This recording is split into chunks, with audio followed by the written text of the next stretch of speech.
Europe എല്ലാ അർത്ഥത്തിലും തയ്യാറെടുക്കുകയാണ്. ജർമ്മനിയിലെ ഫ്രാങ്ക്ഫർട്ടർ ആൾജമൈൻ സൈത്തൂങ് അഥവാ ഫാസ്റ്റ് എന്ന പത്രത്തിൽ ജർമ്മനി യുദ്ധത്തിനായി തയ്യാറാവുന്നതിനെക്കുറിച്ചും യുദ്ധക്കെടുതികൾ എങ്ങനെയാകണം ജനങ്ങൾ മറികടക്കേണ്ടത് എന്നതിനെക്കുറിച്ചും ഒരു ലേഖനം പ്രസിദ്ധീകരിക്കുകയുണ്ടായി.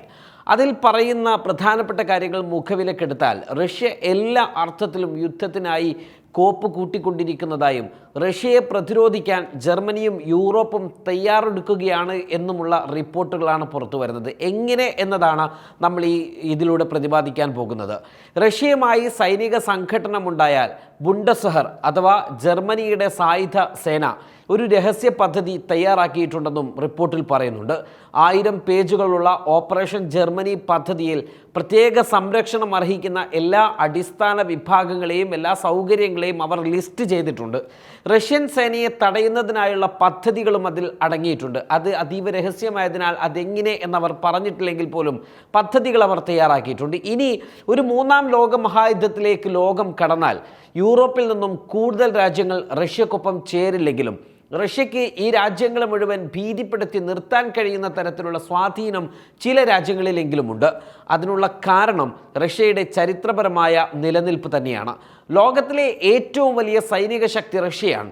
ചരിത്രത്തിൽ അനവധി യുദ്ധങ്ങൾ ചെയ്ത പാരമ്പര്യം റഷ്യയ്ക്കുണ്ട്. തങ്ങളുടെ കൂടെ പ്രത്യക്ഷത്തിൽ നിൽക്കില്ലെങ്കിലും രാഷ്ട്രീയമായി റഷ്യയോട് യോജിപ്പുള്ള ജനവിഭാഗങ്ങൾ പഴയ സോവിയറ്റ് രാജ്യങ്ങളിൽ ഇപ്പോഴുമുണ്ട്. ഉക്രൈനപ്പുറം റഷ്യ പ്രതികാര പതാക കെട്ടിയിരിക്കുന്നത് ബ്രിട്ടനോടാണ്. ബലാറസും പോളണ്ടും ജർമ്മനിയും ആംസ്റ്റർഡാമും ബ്രസൽസും മറികടന്ന് റഷ്യൻ മിസൈൽ അല്ലെങ്കിൽ പോർവിമാനങ്ങൾ ബ്രിട്ടനെ ആക്രമിക്കുമോ? അതല്ല ബാരൻ സീയും നോർവീജിയൻ സീയും നോർത്ത് സീയും കടന്ന് റഷ്യൻ നാവികപ്പട കടന്നു വരുമോ എന്നതൊക്കെ ഭയന്നുകൊണ്ട് തന്നെയാവണം യൂറോപ്പിൻ്റെ നെടുകയുള്ള രാജ്യങ്ങൾ പോലും തങ്ങളുടെ ഭൂമിയിൽ അതീവ ജാഗ്രത കാണിക്കുന്നത്. യുദ്ധത്തിൻ്റെ കെടുതികൾ കണ്ട രാജ്യം കൂടിയാണ് ജർമ്മനി. റഷ്യൻ പടയെ പേടിച്ച് ക്രൂരനായ ജർമ്മനിയുടെ രാജ്യത്തലവൻ സ്വയം വെടിവെച്ച് ജീവഹാനി പുൽകിയ ചരിത്രം കൂടിയുണ്ട് ആ രാജ്യത്തിന്.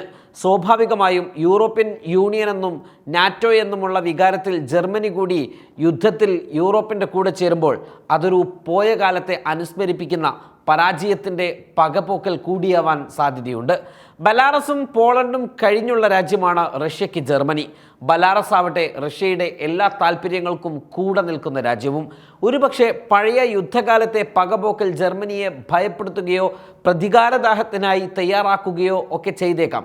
അതുകൊണ്ട് തന്നെയാണ് നാറ്റോ സൈന്യം തമ്പടിക്കാൻ സാധ്യതയുള്ളതും ജർമ്മനിയിലാണെന്ന് പറയപ്പെടുന്നത്. ദീർഘകാലത്തേക്കുള്ള സൈനിക ഉപകരണങ്ങൾ, ഭക്ഷണം, മെഡിക്കൽ സപ്ലൈസ് തുടങ്ങിയവയുടെ വിപുലമായ ശേഖരങ്ങൾ ദീർഘകാലത്തേക്ക് അവർ സംഭരിച്ചു വെക്കുന്നുണ്ട്. ആവശ്യമെങ്കിൽ ജർമ്മൻ പ്രദേശത്തുടനീളം 2 ലക്ഷം സൈനിക വാഹനങ്ങൾ വരെ തയ്യാറാക്കി നിർത്തും. ഡീസൽ ജനറേറ്ററുകളും കാറ്റ് ടർബൈനുകളും സ്ഥാപിച്ച് സ്വയം പര്യാപ്തത വർദ്ധിപ്പിക്കാൻ ജർമ്മനി തങ്ങളുടെ പൗരന്മാരെ ഉപദേശിച്ചിട്ടുണ്ട്. അഥവാ ഏത് രാജ്യമായിരുന്നാലും ആക്രമണത്തിൻ്റെ ആദ്യഘട്ടത്തിൽ അവിടുത്തെ വൈദ്യുതിക്കാണ് തകരാറുണ്ടാക്കുക. ഇതിനെ മറികടക്കുക എന്ന പദ്ധതിയാണ് ജർമ്മനി ആവിഷ്കരിക്കുന്നത്. ഈ അപായ സൈറൺ ജർമ്മനിയിൽ മാത്രം ഒതുങ്ങില്ല. സ്വീഡനും നോർവേയും തങ്ങളുടെ രാജ്യങ്ങളിലേക്ക് സംഘർഷം പടരുന്ന സാഹചര്യത്തിൽ ഇത്തരം തയ്യാറെടുപ്പുകളെക്കുറിച്ച് തങ്ങളുടെ പൗരന്മാരെയും ഉപദേശിക്കുന്ന വാർത്തകളും ലേഖനങ്ങളും റിപ്പോർട്ടുകളും ഒക്കെ പുറത്തു വന്നിട്ടുണ്ട്. ആണവ പദ്ധതിയിൽ റഷ്യ മാറ്റം കൊണ്ടുവന്ന പശ്ചാത്തലത്തിൽ കൂടിയാണ് ജർമ്മനി ഇത്തരം ക്രമീകരണങ്ങളിലേക്ക് കൂടി നീങ്ങുന്നത് എന്നാണ് വിദേശകാര്യമന്ത്രി അന്നലീന ബെയർബോക്ക് വ്യക്തമാക്കിയത്. പുടിൻ ഞങ്ങളുടെ ഭയം കൊണ്ട് കളിക്കുകയാണ്.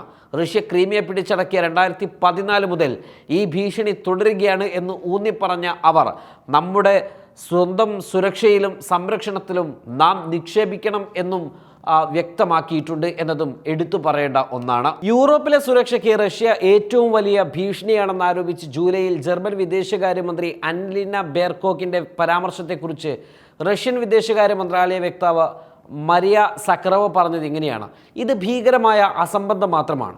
ജർമ്മനിയിലെ രാഷ്ട്രീയക്കാർ തങ്ങളുടെ റഷ്യൻ വിരുദ്ധ ലൈനിൻ്റെ കാര്യകാരണങ്ങൾ ജനങ്ങളോട് പറയാൻ തയ്യാറാവണം. അവർ ജനങ്ങളെ തെറ്റിദ്ധരിപ്പിക്കുകയാണ് എന്ന്.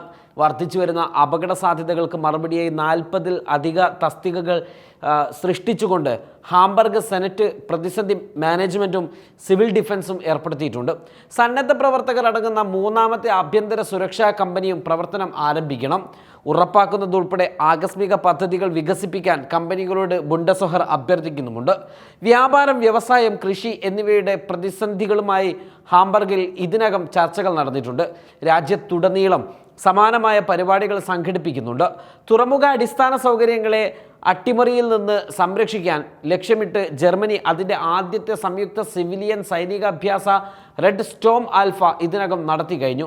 ഭാവിയിൽ ഗതാഗത ലോജിസ്റ്റിക് മേഖലകളെ ഉൾക്കൊള്ളാൻ റെഡ് സ്റ്റോം ബ്രാവോ എന്ന വലിയ തോതിലുള്ള അഭ്യാസം ആസൂത്രണം ചെയ്തിട്ടുമുണ്ട്.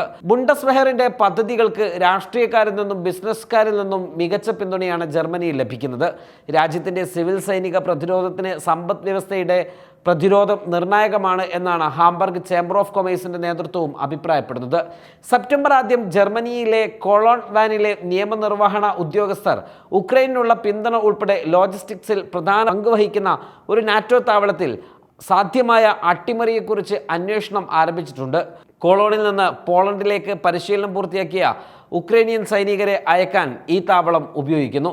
ഏതായിരുന്നാലും യൂറോപ്പിനെ സംബന്ധിച്ചിടത്തോളം യൂറോപ്പ് വളരെ വലിയ ഭീതിയിലും അവർ വലിയ ഒരുക്കങ്ങളുമൊക്കെ നടത്തിക്കൊണ്ടിരിക്കുകയാണ്. തങ്ങളുടെ ആണവ സിദ്ധാന്തത്തിൽ പുതുതായി ചില മാറ്റങ്ങൾ റഷ്യ വരുത്തിയതോടുകൂടി യൂറോപ്പിലെ ഒരു രാജ്യവും സുരക്ഷിതം അല്ല എന്ന ഒരു തോന്നൽ ആ രാജ്യങ്ങൾക്കൊക്കെ വന്നു തുടങ്ങിയിട്ടുണ്ട്. ഒരുപക്ഷെ യൂറോപ്പായി സ്വയം പര്യാപ്തത കൈവരിച്ച ശേഷം അവർക്ക് ഏറ്റവും ഭീതിയുള്ള നാടുകളിലൂടെയാണ് അവർ പോയിക്കൊണ്ടിരിക്കുന്നത്. ഈ ഭീതി കൊണ്ടുവന്നതാവട്ടെ അവർ തന്നെയാണ് എന്നതാണ് ഏറെ വിചിത്രം.